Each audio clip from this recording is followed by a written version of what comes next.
লেখা রয়েছে, এইখানে অনেকে আসেন ছবি ওঠান। তো এটাও কিন্তু একটা দেখার মতো দৃশ্য, অনেক সুন্দর লাগে, কারণ এই গজনি উপহাসটাকে আপনারা সবাই চিনেন। আই লাভ গাজনি, এটাই হচ্ছে। প্রিয় দর্শক, ভালোবাসি আপনার জন্য আজ আমি শেরপুর হাসান। তো এই মুহূর্তে আমাকে দেখতেছেন সেই গজনি উপহাস শেরপুর জেলার ঝুলন্ত ব্রিজে। সেই ব্রিজ থেকে একটু আপনার সঙ্গে ব্লগ আকারে তুলে ধরে চাচ্ছি। তো গজনি উপহাসের ইতিহাস এবং কি ঐতিহ্য ধরে রেখে ব্লগ কিন্তু অবশ্যই আপনারা অবশ্যই পেয়েছেন আমার অ্যাকাউন্ট থেকে। তো সবচেয়ে বড় কথা হচ্ছে আজকে গজনি উপহাসে যেভাবে ঘোরাফেরা করলাম, ঘুরবো যেভাবে, সেই টপিক গুলো আপনার সঙ্গে শেয়ার করবো। যারা আমাদের গজনিতে আসেন নাই শেরপুরে, তারা অবশ্যই সবার জন্য স্বাগতম। তো আমরা সামনের দিকে যাচ্ছি, আরো সামনে কিছু সৌন্দর্য প্রকৃতি অবশ্যই আপনার সঙ্গে তুলে ধরবো। আপনারা দেখলেন আমাদের শেরপুর জেলার অবশ্যই ঝুলন্ত ব্রিজ থেকে একটু আপনার সঙ্গে শেয়ার করলাম। তো গজনি উপহাসে যারা এখন আসেন না, আসবেন, ঘুরবেন ফিরবেন। শেরপুরে পর্যটক কিন্তু অনেক কিছু রয়েছে। আর ঝুলন্ত ব্রিজ থেকে আমরা এখন চলে যাচ্ছি, অনেকক্ষণ সময় নিয়ে এখনো কন্টেন্ট তৈরি করা হলো। আর কথা হচ্ছে আমাদের শেরপুরের গজনি উপহাস সম্পর্কে আপনাদের নতুন করে জানাতে হবে না, সবকিছু অলরেডি আপনারা জানেন যে শেরপুরের সৌন্দর্যের সম্পর্কে। শেরপুরের দেখার মতো কিন্তু অনেক কিছু রয়েছে। যারা সামনে পর্যটক অবশ্যই ঘোরাফেরা করবেন, কারণ শীত মৌসুম চলে আসতেছে। সেই টপিক গুলো একটু আপনার সঙ্গে শেয়ার করি, কারণ ওয়েদারটা অন্যরকম লাগতেছে, আপনার সঙ্গে একটু শেয়ারের মাধ্যমে অনেক ভালো হবে। তো এখানে আজকের ব্লগে কোনো ইতিহাস ঐতিহ্য ধরে রাখবো না, কারণ কথা হচ্ছে গজনি উপহাসের ইতিহাস ঐতিহ্য আমার ইউটিউব চ্যানেলে আরো বেশি ভিডিও আপলোড হয়েছে, সেটা আপনারা অবশ্যই যারা খেয়াল রাখবেন তারা কিন্তু অবশ্যই দেখতে পাবেন। তো ভিউয়ার্স, আমরা এখন গজনি উপহাস অবশ্যই অতিক্রম করে ঘোরাফেরা করে শেষ করে চলে যাচ্ছি। তো আপনার সঙ্গে একটু শেয়ার করে চাচ্ছি যে আমাদের শেরপুরের গজনি উপহাস এখন কিন্তু পর্যটক কিন্তু আসলে শুরু হয়নি, তবুও কিন্তু অবশ্যই পর্যটক কেন্দ্র ভালো, অবশ্যই মানুষজন আসতে দেখতেছেন। আসলে ঘুরে আপনার সঙ্গে একটু শেয়ার করতেছি। আসলে গজনি উপহাসে যারা আসেন দূর দূরান্ত থেকে, দেখার মতো অনেক কিছু অনুভব করতে পারবেন। সবচেয়ে বড় কথা হচ্ছে এখানে দোকানপাট অনেক স্টার্ট রয়েছে। তো এই সেই গজনি উপহাস, যে গজনি উপহাসে অবশ্যই বিভিন্ন দূর দূরান্ত থেকে লোকজন চলে আসে। যারা শুধুমাত্র শেরপুর জেলার নাই, শেরপুর জেলা থেকে বিভিন্ন জেলার লোকজন কিন্তু আসলে পর্যটক টাকা অবশ্যই সৌন্দর্য মানে ভ্রমণ করতে চলে আসে শেরপুরের গজনিতে। তো এটার ইতিহাস ঐতিহ্য অবশ্যই অনেক ভিডিওর মাধ্যমে আপনাদের শেয়ার করেছি। তো আপনারা দেখতে আমরা এখন চলে যাচ্ছি, সেই টপিকটা ব্লগটা আপনার সঙ্গে শেয়ার করতেছি। তো দেখতে থাকুন সবাই। আর কথা হচ্ছে আমাদের ইউটিউব চ্যানেলে বিভিন্ন ব্লগ তৈরি হয়, ব্লগ আপলোড হয়, সেগুলো আপনারা অবশ্যই দেখেন। আর যারা ভিডিও দেখেন অবশ্যই সাবস্ক্রাইব ফলো করার সঙ্গে থাকবেন। বিভিন্ন জেলার লোকজন অলরেডি আমাদের শেরপুরে চলে আসছে। কথা হচ্ছে এক একজনের এক এক মনোভাব, কারণ সবাই সব জায়গা থেকে আসলেও কন্টেন্ট যতই করা হোক কিন্তু কন্টেন্ট দেখে তো অনেকেই। আর শেরপুর জেলার সৌন্দর্যের টপিক আরো রয়েছে। এদিকে মধু ভাই যাওয়ার জন্য কোনো সুযোগ রয়েছে? তো আসলে এইগুলো কিছু বিষয় আমরা আজকে ভিজিট করতে পারলাম না, অন্য একটা দিন অবশ্যই আসলে অবশ্যই আপনার সঙ্গে শেয়ার করবো। তো গজনি উপহাসের ইতিহাস ঐতিহ্য ধরে যে ব্লগটা আপনাকে শেয়ার করেছি, সবাই অবশ্যই শেষ পর্যন্ত ব্লগ দেখবে। আমরা এখন বের হয়ে যাচ্ছি, বা পাহাড়ের সৌন্দর্যটা আপনার সঙ্গে তুলে ধরে শেষ করবো। তো কথা হচ্ছে যে বিভিন্ন জেলা থেকে আপনারা আসেন, আসলে শেরপুর জেলার যে পর্যটক কেন্দ্রগুলো রয়েছে আসলে দেখার মতো। আর যারা বিভিন্ন জায়গা থেকে শেরপুরে আসেন, থাকার ব্যবস্থা এমনকি খাওয়া দাওয়া সবকিছুর ব্যবস্থা রয়েছে, ঘুরে দেবো, আপনারা চাইলে এখানে ঘুরে আসতে পারবেন সেটা গজনিতে। আর কন্টেন্টের মাধ্যমে আমরা সেটা যতটুকু বলার যায়, পরিস্থিতি যতটুকু চলে যাওয়া যায় ততটুকু এখানে আমরা অবশ্যই বলতে পারবো, আপনার সাথে শেয়ার করতে পারবো। আর ইতিহাস ঐতিহ্য যদি আপনারা জানতে চান, সেটা ভূগোলে বসে আপনাদের সার্চ করতে হবে, কারণ ভূগোল ছাড়া হয় না। আর বর্তমানে যে গজনি উপহাস ছিল, মানুষজন মোটামুটি আসতেছে, ঘুরতে ফিরতেছে, ওই সময়েও কিন্তু মানুষ এখন ভালো, অনেক লোক আসছে, আপনারা দেখছেন। আর কন্টেন্টের মাধ্যমে ব্লগের মাধ্যমে সেগুলো আপনার সঙ্গে তুলে ধরলাম। তো যতই সময় থাকুক, কারণ সময়গুলো কিন্তু আসলে দেখার মতো। আর গজনি উপহাসের যে গদারি গাছগুলো আপনারা দেখতে পাচ্ছেন, সেটাগুলো দেখার মতো নেই। আপনারা দূর থেকে যারা আসেন ব্লগ দেখেন, অবশ্যই অনুভব করতে পারবেন সেই শেয়ার করে গজনি উপহাস। তো আসলে আপনার সঙ্গে সেই টপিকগুলো শেয়ার করলাম। তো গজনি উপহাসের সৌন্দর্য। আর অবশ্যই এখন আমরা মানে ভিডিওটা কাট করবো, শেষ পর্যায়ে চলে আসছি। সেই গজনি উপহাস বিনোদন কেন্দ্র আপনারা দেখতে পাচ্ছেন। তো শেষ করে আমরা এখন চলে যাচ্ছি বিভিন্ন সৌন্দর্য দিকে, আর অনেক দেখতে পাবেন আপনারা। তো আজকের এই ব্লগটা যারা শেষ পর্যন্ত দেখেছেন, সবার জন্য শুভকামনা। সবাই আসবেন শেরপুরের গজনি উপহাসে, সবাইকে স্বাগতম জানাচ্ছি। সেই মুহূর্তে আপনারা দেখতেছেন সেই পাহাড়ের আসলে যে গাছগুলা অবশ্যই আপনারা দেখতে পাচ্ছেন, যে মোটামুটি আসলে সৌন্দর্যের ভরপুর শেরপুরে আপনারা যারা আসেন, গজনি উপহাসটাতে অবশ্যই দেখার মতো অনেক কিছু রয়েছে। সেক্ষেত্রে আপনারা যারা অবশ্যই দূর দূরান্ত থেকে আসেন, পর্যটক এখন কিন্তু আসলে শুরু না হলেও কিন্তু চলে আসছে অনেকেই। তো এটা একটা ভালো লাগার একটা দিক, কারণ আপনারা অনেক ব্লগে আমাদের দেখেন। আর কথা হচ্ছে শেরপুর জেলা তো আসলে অনেক সৌন্দর্য জায়গা আছে, মধুতলা ইকো পার্ক রয়েছে, গজনি উপহাস রয়েছে, পানিহাতা, এমনকি অনেক পর্যটক এখানে আসলে নিরাশ হবেন না, কারণ আপনারা যারা আসেন দূর দূরান্ত থেকে দেখার মতো অনেক কিছু দেখতে পারবেন। তো দেখেন এইখান থেকে যে সুন্দর একটা ভিউ, আপনারা এটা অলরেডি কিন্তু অবশ্যই ক্যামেরাতে দেখতে পাচ্ছেন। তো গজনি উপহাসের এই লেকটা আমি আপনাকে শেয়ার করি, যে এইখানে দেখতে পাচ্ছেন গজনি উপহাস লেখা রয়েছে, এইখানে অনেকে আসেন ছবি ওঠান। তো এটাও কিন্তু একটা দেখার মতো দৃশ্য, অনেক সুন্দর লাগে, কারণ এই গজনি উপহাসটাকে আপনারা সবাই চিনেন, আই লাভ গাজনি, এটাই হচ্ছে।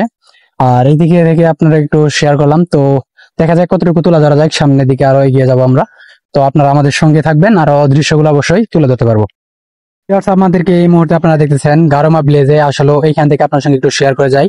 আর এই দৃশ্যগুলো একটা সময় আপনার সঙ্গে শেয়ার করেছি ব্লগের মাধ্যমে। সবচেয়ে বড় কথা হচ্ছে এখানে কিন্তু অনেক কিছু তৈরি করা হয়েছে, আর এখানে মোটামুটি মানুষজন এখন পর্যটক যেহেতু শুরু হয়ে গেছে, অলরেডি আসতেছে মানুষজন। আর কিছু দৃশ্য আপনার সঙ্গে শেয়ার করি যে পার্কের ভিতরে মানে অনেক কিছু ব্যবসা হয়েছে। এটা হচ্ছে মানে আপনারা যারা দেখেন গারোমা ভিলেজ, যারা অবশ্যই দূর দূরান্ত থেকে ঘুরতে আসেন, সবচেয়ে বড় কথা হচ্ছে যে সৌন্দর্য আর এই দিকের দৃশ্যগুলো একটু আপনার সঙ্গে শেয়ার করি যে কত সুন্দর দেখার মতো। আর ওইদিকে একটু যাই দেখে কি অবস্থা হয়। আর একটা সময় এখান থেকে একটা ভিডিও করা হয়েছিল, সেই ভিডিওটা অনেক বেশি ভাইরাল হয়েছিল মানে এই টপিকটা নিয়ে। আর এখানে মোটামুটি দেখার মতো ভালো লাগা, কারণ শিশুরা বিশেষ করে এখানে বিনোদন নেই বেশিরভাগ। আর আপনাদের সঙ্গে একটু শেয়ার করি, আমার অনেক স্মৃতি, অনেক আগে থেকে আসলে ওইদিকে আসা হয়েছিল।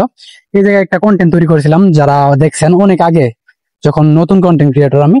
আর এটা হচ্ছে মোটু পাতলু, তাকে অবশ্যই চেনেন আপনারা। তো আজকের এই ব্লগের মাধ্যমে একটু আপনার সঙ্গে উপস্থাপন করতেছি।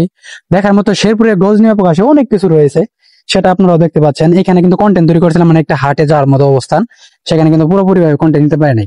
তো এই দিকের সৌন্দর্য প্রকৃতিগুলো আপনার সঙ্গে শেয়ার করি। আজকে শেরপুর জেলা থেকে যারা দূর দূরান্ত থেকে আসেন, এখানে ইতিহাস ঐতিহ্য বলার মতো নয়, কারণ আপনারা অনেকেই জানেন যে গজনী প্রকাশ কোথায় অবস্থিত। আর কথা হচ্ছে একটা ব্লগ আপনাদের সঙ্গে সম্পূর্ণ ইতিহাস অবশ্যই তুলে ধরেছিলাম, কিন্তু কথা হচ্ছে সব সময় তো তুলে ধরা যায় না। আর কথা হচ্ছে আপনারা দেখতে পাচ্ছেন এখানে একটা মানে তাদের যে বসবাস, যারা যেভাবে পরিকল্পনা থাকে, সেই অবশ্যই আকারে একটা মানে কৃত্রিম ভাবে তৈরি করে রাখছে। তো এটা আপনারা দেখতে পাচ্ছেন সেই গারোমা ভিলেজে। আর এখান থেকে আপনার সঙ্গে একটু শেয়ার করলাম সম্পূর্ণভাবে। তো ভিউয়ার্স, এই মুহূর্তে আমাদেরকে দেখতেছেন গারোমা ভিলেজে, আসলে অমৃত লেক যেটাকে লুক বলা হয়, আর পর্যটক সেবা কেন্দ্র সবকিছুই রয়েছে আমাদের শেরপুরের গজনীয় প্রকাশে। এখন আমরা চলে আসছি। আর কথা হচ্ছে পর্যটক শূন্য থাকলেও মানুষজন কিন্তু এখনো আসা শুরু করে দিয়েছে অলরেডি, শীতের সেই আভাসটা আপনারা পাচ্ছেন। আর এই দিক থেকে একটু তুলে ধরি আপনাদেরকে যে প্রকৃতির সৌন্দর্য, আর কি এই ফুলের গাছগুলো কিন্তু অসাধারণ লাগছে। এদিকে আমি একটা সময় কন্টেন্ট তৈরি করছি অনেক, মানে তখন স্ট্যান্ড নিয়ে আর কি। আর সামনের দিকে দেখা যাক কি অবস্থা হয়। তো ভিউয়ার্স, আপনারা দেখতে পাচ্ছেন সামনে এখন আমরা ঝুলন্ত ব্রিজের উদ্দেশ্যে যাচ্ছি। তো টপিক গুলো আপনার সাথে শেয়ার করি। গজনীয় প্রকাশের যারা আসেন, বিভিন্ন জেলা থেকে আসেন, আপনাদেরকে অবশ্যই স্বাগতম। বিশেষ করে কথা হচ্ছে আপনারা যে যেখান থেকে আমাদের কন্টেন্ট গুলো দেখেন। তো আসলে ভিউয়ার্স, আমরা এখন অবশ্যই চলে গেলাম এখান থেকে, একটু ব্লগের মাধ্যমে একটু আপনার সাথে শেয়ার করি। আর কথা হচ্ছে আমাদের শেরপুরের সৌন্দর্য, গজনীয় প্রকাশ, যারা আসলে এগুলো দেখি বা দূর দূরান্ত থেকে আসার চেষ্টা করি, সকলে দেখলে আসলে ভালো লাগবে আপনাদের। কারণ মনোমুগ্ধকর পরিবেশ, এমনকি সৌন্দর্যের ভরপুর কেন শেরপুর। আপনারা আমাদের ব্লগ যারা দেখেন, এমনকি সামনে এখানে পর্যটকের একটা শুরু আসতেছে, বিভিন্ন জেলা থেকে লোকজন চলে আসবে আমাদের শেরপুরে। তো আপনার সঙ্গে শেয়ার করে যাচ্ছি গজনীয় প্রকাশের রাস্তা, এমনকি প্রকৃতির সৌন্দর্য। তো সামনের দিকে যাবো, আর ওখানে কিছু দেখতে পারবেন। কথা হচ্ছে শুধু আমরা ভিডিও করে গেলে চলবে না, আপনারা যদি আমাদের ভিডিও দেখে সাবস্ক্রাইব, ফলো এগুলো যদি না করে থাকেন, তাহলে আমাদের জীবনটাই কিন্তু একটা হতাশার মধ্যে পড়বে। কারণ কন্টেন্ট ক্রিয়েশন জগতে আপনাদের ভালোবাসাই হচ্ছে মেন। কারণ এই প্ল্যাটফর্মে কাজ করতে হলে আপনাদের সঙ্গ নিয়ে, আপনাদের ভালোবাসা সাপোর্ট নিয়ে কিন্তু সবাই এগিয়ে দিয়ে যেতে চায় আর কি। সব জায়গায় কিন্তু এখন বর্তমানে টাকার অঙ্ক তাকিয়ে থাকে অনেকে, এই যে টাকা পয়সা দেয়। কথা হচ্ছে সব বিষয়ে কিন্তু টাকার বিষয় না, কথা হচ্ছে ভালোবাসার মাধ্যমটা অনেক বড় কিছু। আপনারা যারা আমাদের কন্টেন্ট গুলো দেখেন, আমরা এখন বর্তমানে গজনীয় প্রকাশে প্রবেশের ভিতরে যাচ্ছি। সামনের দিকে আরো সৌন্দর্য দেখতে পারবেন। পর্যটক শূন্য, তবুও কিন্তু মানুষজন এখনো আসতেছে, ঘুরতেছে, ফিরতেছে। আপনার সঙ্গে সেটাই তুলে ধরবো ভিউয়ার্স।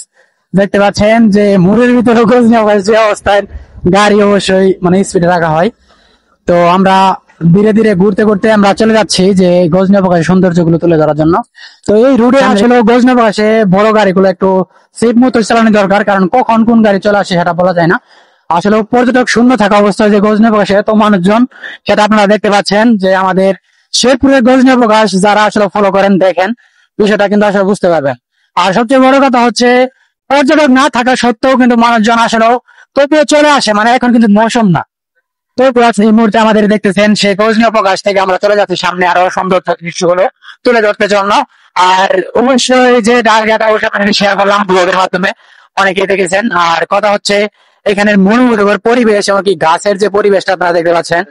তো ভিউয়ার্স, এই মুহূর্তে আমাদেরকে দেখতেছেন গজনীয় প্রকাশে। আর গজনীয় প্রকাশের সৌন্দর্য বলতে গেলে কিন্তু অনেক বেশি ভালো লাগা। আর কথা হচ্ছে ইতিহাস ঐতিহ্য সম্পূর্ণটাই আপনারা দেখছেন, জানেন। আর কন্টেনার আকারে আপনার সঙ্গে শেয়ার করতে যাচ্ছি আমরা বিভিন্ন সৌন্দর্য। আর এখানে কিন্তু গজারি বাগান, এমনকি দেখতে পাচ্ছেন আপনারা সেই গজনীয় প্রকাশের মোড় সামনে অনেকজন লোকজন বসে আছে, দাঁড়িয়ে আছে, গল্প করতেছে, সময় কাটাচ্ছে। আর এই দিকের দেখেন সৌন্দর্য, এই পাহাড়ের নির্জন প্রকৃতির সৌন্দর্য যা বলার মতো। যারা আসলে এই জায়গায় আসি যাই ঘোরাফেরা করি তারা কিন্তু আসলে উপলব্ধি করতে পারবো বিষয়গুলো। তো আজকের এই কন্টেন্ট মাধ্যমে আপনার সঙ্গে ব্লগের মাধ্যমে একটু শেয়ার করতেছি। যারা আমাদের ব্লগ গুলো দেখেন অবশ্যই শেয়ার করবেন, আর ফেসবুক পেজে যারা দেখেন ফলো এবং সাবস্ক্রাইব করে থাকবেন, কারণ ইউটিউবেও কিন্তু এগুলা ব্লগ আমরা আপলোড করে থাকি। তো কথা হচ্ছে গজনীয় প্রকাশের সৌন্দর্য নিয়ে একটু কথা বলি। সামনের দিকে আরো যাবো, আপনারাও দেখতে পারবেন। যে একটু দেখি সামনের দিকে যাই আপনার সঙ্গে শেয়ার করি যে গজনীয় প্রকাশের যে পিলার, এমনকি চার রাস্তার মোড় যেটাকে বলা হয়, যে এইদিকে গজনী গিয়েছি, আবার এইদিকে কিন্তু অবশ্যই গজনী সেবা কেন্দ্র থেকে আমরা এখন হাটের সামনে দিকে যাচ্ছি। তো আপনারা দেখতে থাকুন। আর ওইদিকেও কিন্তু আসলে প্রজেক্ট রয়েছে, আর মানুষজন মোটামুটি এখানে ঘোরাফেরা করে, আপনারাও দেখতে পাচ্ছেন সৌন্দর্য প্রকৃতিগুলো আসলে দেখার মতো মনোমুগ্ধকর। এদিকে আমরা আসলে এখন কিন্তু অসময়, কারণ পর্যটক শূন্য বলতে গেলে, তারপরেও কিন্তু মানুষজন আসতেছে, ঘুরতেছে, দেখতেছে, এটা কিন্তু একটা ভালো লাগার বিষয়। তো সামনের দিকে যাবো, আরো সৌন্দর্য আরো অনেক কিছু তুলে ধরতে পারবো আপনাদের সঙ্গে। তো ভিউয়ার্স, এই মুহূর্তে আমাকে দেখতেছেন সেই গারোমা ভিলেজ গজনীয় প্রকাশে, সেই গজনীয় প্রকাশের দৃশ্য অবশ্যই আপনারা দেখতে পাচ্ছেন। তো আজকের এই ব্লগটা আপনাদের কাছে অবশ্যই কেমন লাগছে সেটা কমেন্ট করে জানাবেন। সেই বন্ধু সকলেই ভালো থাকবেন, দেখা হবে নেক্সট কোনো নতুন একটা ব্লগে।